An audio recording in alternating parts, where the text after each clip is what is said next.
hello, that's me again. Today is January 24, 2025, and I'm a little bit under the weather. So if you see a little bit of coughing and things of this nature, it's fine, nothing serious.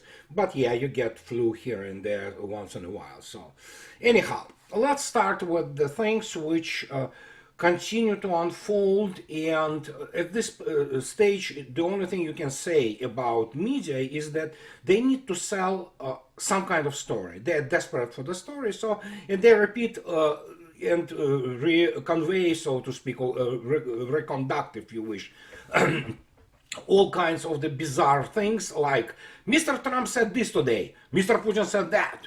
So they say he said this in the end of the day, and then it's just he said, and this continues, this process that's it's just unbearable, because obviously they need to sell some kind of story. However, going back to my video 2 days ago about what I call the math problems essentially, and we have some issue with Mr. Trump. I'm not actually arguing against his domestic things, which he tries to implement. And as if you go to my blog, you will see yourself that I wrote about a week ago that, for example, dealing with the illegal immigration and gangs and things like that, these are the tangibles he at least can try to deliver, and people will support him, as do I. So this is good start, and including the unearthing, so to speak, the people in blob who are responsible for perverting constitution and essentially driving the country into the ground. And that is good, that is fine. The problem with Mr. Trump, as it was the first time, is that the guy operates completely, I don't know how he operates like this.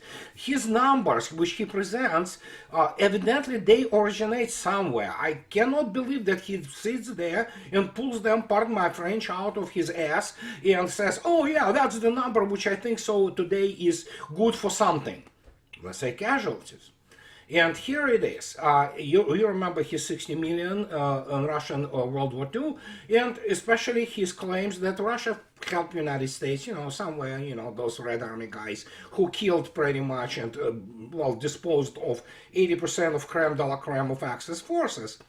And that created a scandal in Russia. And Mr. Trump obviously doesn't make many allies now in Russia, because he got himself into things of which he has no clue, as most of the American politicians. And so as a result, we have Mr. Peskov, who went on record yesterday explaining that essentially, yeah, this is absolutely, unacceptable, and, well, look at the numbers. But if that hasn't been enough, and you can look up Mr. Peskov in Russian, obviously, giving the interview, or rather comment on that. We have the other thing, which is, still floating out there, and this is absolutely ridiculous, which is, of course, if American generals believe that those numbers, they are not professionals then, which probably true for many of them. And the question that they still cannot figure out what, for example, the number and relation of casualties between Russians and Ukrainians are. We have this, our dear friend, my dear friend Larry Johnson, being a good level analyst from CIA background, he goes out and correctly states, look at this. Russian casualties and the Russian economy, a memo for President Donald Trump. And as you can see yourself, he gives the numbers, recorded names count of the KIAs of Russians, which is 88,726. And he is telling here up front that, Mr. President, I believe the CIA is providing you inaccurate, false intelligence about Russia's casualties and condition of its economy. They lie. They do not have actually, the only thing they know how to do is to manipulate some kind of the, whatever the flow of the cadres in the corridors of power in Washington. That's the only thing they are good at. Well, maybe kill, family too, or that's about it. They do not know how to do proper spying, let alone the strategic analysis, which does not exist as such as the craft in the United States. And so Larry provides the open sources information about Russian casualties from Media Zona. Media Zona is the actually not only opposition, they are really Russophobic actually media source in Russia. And guess what? Even they say that, oh, probable registry estimate, that 120,000. But that's realistic, and that also confirms the essentially, kill ratio between Russians and those, guys from the armed forces of Ukraine. And Mr. Trump lives in the alternative universe about Russia's economy and, of course, about Russia's casualties. And just to demonstrate to you, so since we are at the, again, math issue, look at this. These are armed forces of Ukraine casualties for yesterday. As you can see yourself, another 1,930 are gone. And we're looking, these are KIAs, as I already stated.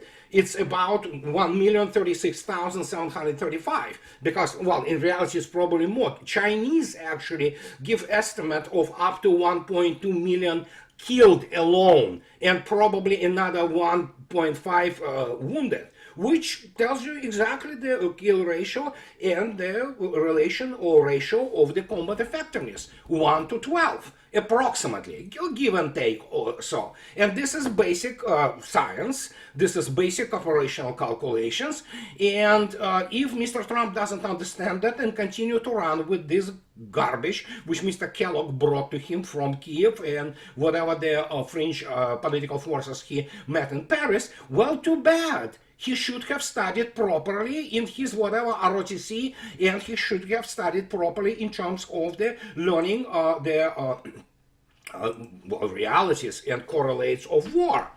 Well, of course, they can't learn it because they never have had anything of this scale and nature in their lives. They do not understand how it works. They run with the garbage of, media. So, and especially, United States mainstream media, who are for all intents and purposes are, well, Gibersonian ones. Many of those people are their war criminals. They were the ones who supported this actually slaughter of the Ukrainian nation, but Russians had no choice. And they continue to do what they have to do. And as the result, we have the guy like Mr. Trump, and he comes up with those ridiculous numbers, well, evidently supplied to him by CIA and his generals, which immediately tells you that those people are not professionals, they are incompetent, which is true. And then we have now this thing. He evidently begins to provide us with other discoveries. Mr. Trump went on Fox, and you know what? I don't know how to judge this anymore. And again, as I already stated, I support many, not all, points of his domestic policies, and obviously we all want the blob at least, somewhat deflated, if we can use this term, or apply it. So, but here it is. He repeats this idiotic claim that Trump says Russia stole US hypersonic missile plans. Russia stole the design. They got it from us, Mr. Trump said in an interview with Fox News' Sean Hannity. Part two of the interview, his first since taking the reins in the White House. Some bad person gave them design, he said, adding that the United States will have super hypersonic missiles, which is even a step better. Well, here we have to really start, facing the reality. Mr. Trump wouldn't understand the first thing about the hypersonic missiles, and neither will Sean Hannity, or whatever the hell the name of this moron. So it's just the fact that actually hypersonic missiles are designed and produced and used in the combat overall based on the enormously developed industrial capability and scientific capability of Russia. If he thinks that you can have a design and then somehow create this missile, well, I have news. Remember Mr. Trump's super pooper missile? Yeah, it was 7 years ago. Still no, cigar, still no missile, and I don't think so it's going to be there for a long time. Obviously, the United States has a number of the programs on the hypersonic weapons, but the problem is that they still cannot develop it, and especially the critical part of it, the controlling command updates to all those hypersonic weapons, which, how it's done, I don't know. Don't ask me. Only Russians know. But yeah, he will continue to say this. The next thing you know, that Americans were first on the in the space, and of course that Jesus is from United States. Well, this is, this is ridiculous. I don't understand. Can he understand that he is embarrassing himself and the country just making those claims? But then again, after the claim of that Russia or Soviet Union rather helped United States to defeat or to win the World War II, I don't know, so we have the same thing happening all over again. He doesn't understand what he is facing. Some people come up with this explanation. They say he does understand, but he needs to feed all those, so to speak, tentacles of the blob, and of course the psychological lack of readiness of the American public and political elites to face the reality that the United States is, well, it's still superpower, but it's nowhere near what it pretended to be. It never was, actually, for all great achievements of the United States and American people in their technological and industrial genius, but still. So, and maybe he just feeds it, in order to kind of, I don't know, alleviate the butthurt which is happening right now when you look attentively at the strategic situation. And because this media circus continues, they continue to reiterate, oh, he said, she said, and on and on and on and on. Mr. Lavrov, again, Mr. Lavrov, the chief of Russian diplomacy, the close friend of Vladimir Putin, and the guy who have obviously has way more than just formal contacts with Vladimir Putin, comes up today and says again what many people they want to ignore. Lavrov said today, if you take a look attentively at the date, the 24th of January, pardon me, that the West is not ready for peace talks. And as he, verbatim, Moscow does not see real actions on the part of Kiev and the West, indicating their readiness for peace talks, said Ministry of Foreign Affairs of the Russian Federation. And he explains all things about why it's not happening. And look at this. This is what he states. And again, it's like you need to literally beat it into the minds of people who still continue each time reading, especially Western media, all kinds of the garbage. They say, oh, what is happening? Putin surrenders, or say, I don't know, people panic, and I understand them, but look at this. This is today. Our approach to the settlement remains unchanged. We are ready for dialogue on the basis of 2022 agreements, taking into account the emerging realities on the ground and positions voiced by President of Russia, Vladimir Putin, in June 2024. This is what Mr. Lavrov stated. This is what his organization states. I don't know how many times it has to be reiterated. There is no discussion, and the realities on the ground are such that Russia has about, to a quarter of Ukrainian territory under its control, and that's it. Period. Forget it. So they are not negotiable. Russians, of course, are not into the, territorial capture of the territory and territorial quest, if you wish, for Ukraine, because they are not really interested of having on balance all those bunch of people who hate Russians. So, and Russians have been saying this non-stop. If you take a look attentively now today, what is happening? Pardon me. Here's we have Kupiansk area. As you can see yourself, Russians are already deep in Kupiansk, and already they are on the other side of the western shore of the Oskol River, and they are moving towards Kharkov. Actually, they are already in Kharkov area. And if you go and look at Pokrovsk, you can see yourself what is happening there. There you go. Russians are in Pokrovsk already.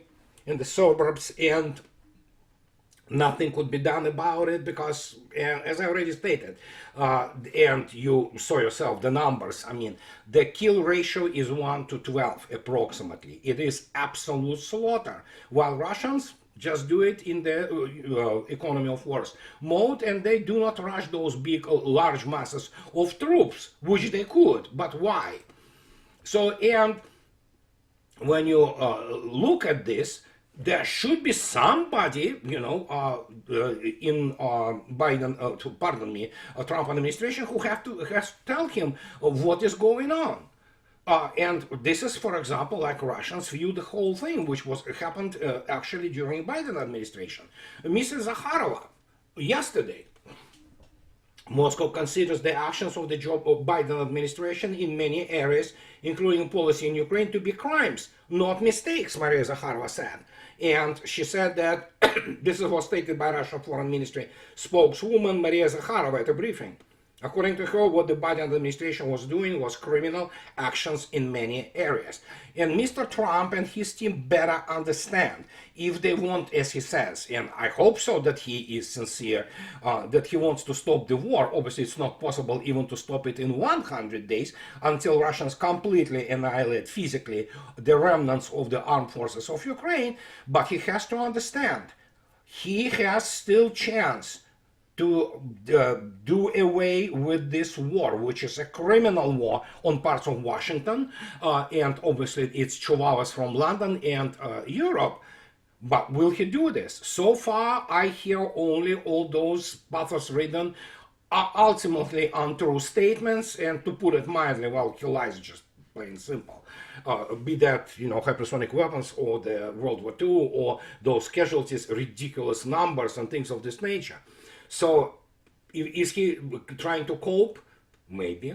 I would certainly allow this possibility, because obviously Mr. Trump is he is showman primarily. Let's face it. His first term was, let me remind you something. Remember 2018, and he threatens now again sanctions against Russia. Well, Russians say, well, okay, sure, if you continue on this path, there's nothing to talk about with you.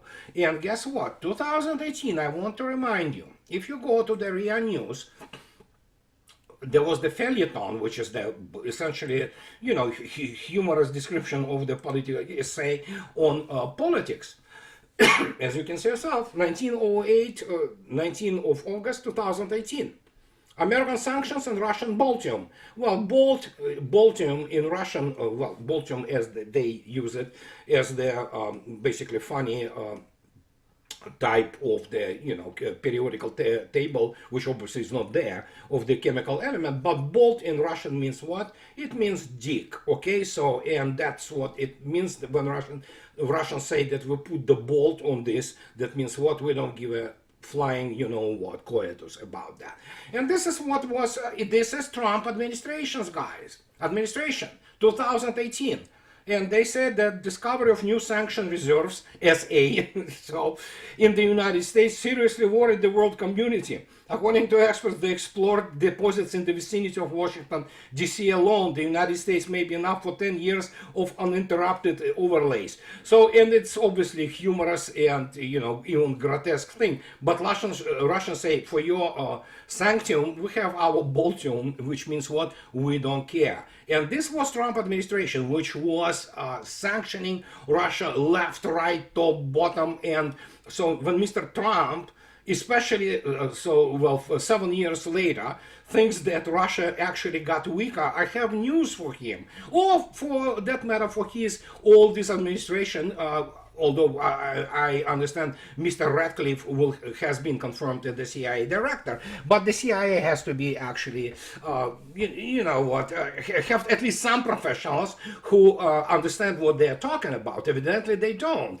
Now, Russia is in such economic positions that, they can do, United States can do with Mr. Trump whatever they want. Russians don't care. Russia is the only country in the world, there are now no other even close, which can survive completely on autarky. That means what? not importing anything, let alone with the minuscule number of Russian-American trade, which is 7 billion. It's a pocket change. Well, consider this, that Russians and Chinese already have more than 200 billion, and it's gross. Probably it's going to end up at 400 billion dollars territory fairly soon. And the question is, yeah, United States if he wants to, sanction others, the faster Mr. Trump will kill what remains of the U.S. dollar, position in the world as the, main reserve currency. And yeah, that's what it is. What can I say? So, but he continues. And there are so many things which are happening related to his new administration. And again, not all of it is bad. But as Mr. Peskov stated, yeah, Moscow remains ready for an equitable and respectable dialogue, but the Kremlin has dismissed U.S. President Donald Trump threats of sanctions and tariffs over Ukraine peace deal, calling the tactics nothing new. Exactly, 2018, nothing new. That's what he does. Trump issued a thinly veiled ultimatum to Moscow on Wednesday. Russians don't care about ultimatums. They're not going to talk to you, especially when you consider the fact, as I already stated, what is happening on the ground and what is happening in the technological development of the warfare, which Russia leads across the board. And so Kremlin spokesman Dmitry Peskov told reporters on Thursday that Russia remains open to equal and respectful dialogue, but now Russia is waiting for similar signals but has not seen any so far, according to the spokesman. You see, Russians are firing broadsides, and we are talking about people from Mr. Ushakov, who is the chief of administration of Russian president, or Mr. Peskov, who is the spokesperson for Kremlin, or Mr. Lavrov, Mr. Ryabkov. I don't know what else, guys, you need to. Obviously, we have to understand that Western media are, well, they're lowlifes, okay? They're herpes, human and what have you, in any kind of, if you wish, the manifestations of their activity, which is, of course, lying. And then Mr. Trump obviously throws more kindle, into this fire and kindling, and my gosh, we suddenly have what we have. United States won the World War II. So, yeah, it's surreal. But that's what who Trump is, and he should understand he doesn't have good hand at all, if he has any hand to play in negotiations with Russia. Russians just, Russians being Russians, they are very steady in their approach. And as I already stated, Mr. Lavrov today stated that nothing changed since 2022 except for this thing, their phrase, which has been repeated for the last 3 years: emerging realities on the ground. Realities on the ground: United States lost the arms race, the NATO has been defeated, and yeah, Russians can continue with this, well, pardon me for using this term, killing of what's left of the armed forces of Ukraine. Moreover, that actually the tools of this killing, which is of course the tools of war, continue to grow. Just to give you example, Russians produced that will be presented in the Abu Dhabi exhibition of the military hardware very soon. And this is what is called Kub.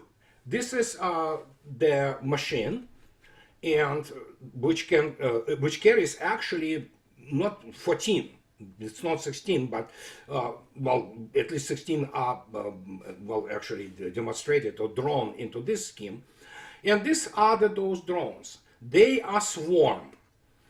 Each of the drone is capable of controlling the other drone, and they have obviously the chief drone. And this swarm can avoid air defense, and this is a very unpleasant, basically, system of the weapon systems, which Russians will continue merely to develop more and more and more, and eventually, yeah, we will have for those guys who love to masturbate on all those, military toys, we will have the swarms of drones, which are, well, they call it AI, artificial intelligence, which it is not, but in the, those advanced mathematics, advanced algorithms, which allow to communicate and control, indeed, swarms. Can you imagine 116 of those things fly around you on the front line? Not a good feeling, believe me.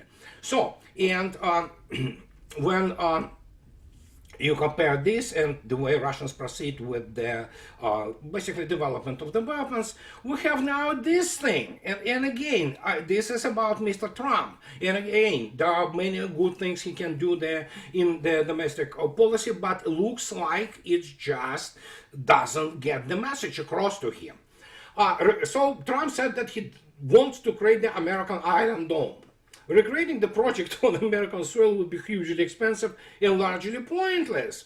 While Trump has not provided any specifics, an American Iron Dome would be presumably be modeled on the operational Israeli Iron Dome missile defense system, which intercepts and eliminates incoming projectile threats with missiles. Well, we go into the number of the expenses, so to speak, to develop this pretty much useless weapon system, because the only reason, the only thing which Iron Dome can do, and not and it's not doing that well even at that task, is to shoot down all those ballistic slow either subsonic or transonic, like Mach 1.1 at least, missiles, primitive missiles, Katyusha. It calculates their ballistic trajectories, and that's only it's good for. And if you look attentively, so somebody now it tries to explain that what's more, Iron Dome is not properly equipped to take on long-range intercontinental ballistic missile, the weapon most likely to be employed in an aerial attack. So, William Harden, a senior research fellow at the Queen's Institute for Responsible Statecraft, the Iron Dome system used by Israel has zero capability to intercept an ICBM, and efforts to build a system that can have spent tens, if not hundreds of billions of dollars over last 40 years, only to produce systems that can't pass a realistic test. Yeah, and forget about ICBMs. Modern weaponry, it is what? Low-flying, or the slow but low-flying long-range cruise missiles, and of course the hypersonic and supersonic missiles, for which this Iron Dome is not designed to deal with, like at all. I mean, yet, Mr. Trump wants to develop this basically system for some reason. I don't know what it will give, what it will add in terms of the American security, but this is what he tries to do. And there are other things which are happening, and at least somebody begins to raise their voice of, not reason, but at least some kind of the awareness and geopolitical awareness. And the Hill, it's the main Washington D.C. tabloid, but still, that Laura Kelly says that Trump talks tough with Putin on ending Ukraine war. Yeah, sure. And he talks about, which we discussed already, that Putin somehow is destroying his country. Well, Russians have never been more powerful economically than they are today. So, but yeah, whatever. So, and the Hill points out to some things like reports on Trump, who says, Trump in remarks from the Oval Office on Monday said he viewed Zelensky as wanting to make a deal. I have some issues with all that. And again, Mr. Trump uses this deal thing to such a degree that it completely lost its meaning, really. And so he says, I don't know if Putin does, he might not, I don't know, he should make a deal, Trump said. Well, yeah, Mr. Trump should start talking on something he understands. And then, of course, here we are. Some people begin to say what everybody understands. If Trump wants to exercise leverage on Russia, he'll need unity with Europe, said Sam Green, director for democratic resilience of the Center for European Policy Analysis, and think tank based in Washington, D.C. Yeah, those people, they have tanks, they don't have think there. But even here, these people, these morons, think that somehow, even with Europe, something's gonna happen.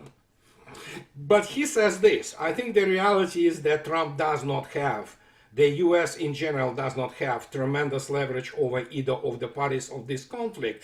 Green said, no, it does have the leverage over Ukrainians. But in terms of Russia, sure, Russians don't care. It is not beyond the realm of possibility where Trump, Walz, and Rubio, and whoever is going to be important when it comes to foreign policy, sit down and map out all the overlapping and interlocking interests and start to prioritize. So blah, blah, blah, blah, blah, blah, blah, blah. And so he says that we are not there yet. Until we get there, I think it's foolish that the Russians are going to feel like they are under much pressure from Washington. As I already stated with the case with the Baltium, Russians don't care about pressure from Washington. And this is the thing which the faster they understand this in Washington, D.C. and all those orgs which completely perverted American Constitution and damaged country and American people with what we observe during the Biden administration, the better it will be. And what can I say? Somebody has to give the Trump proper information because he evidently operates in some alternative universe, as are most of people in his administration.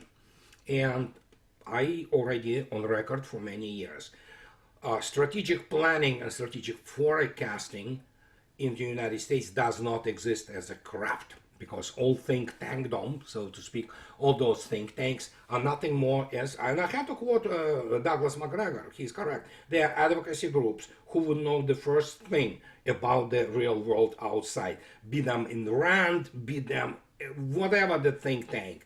Look at those political degree morons who are, well, yeah, or PhD morons, as Mr. Mencken stated once. And yeah, they are morons. They do not understand what they're facing. So, and this is what I wanted to tell you guys today. And as always, those who like what I do, please subscribe to my channel. Those who can afford, please support me on Patreon or buy me a coffee and two. That will allow me to continue to do what I'm doing. And of course, in conclusion, my profound gratitude to my wonderful sponsors and my wonderful patrons. Guys, it is only because of you that I'm doing what I'm doing. So have a nice weekend. I'll talk to you later, guys. Bye-bye.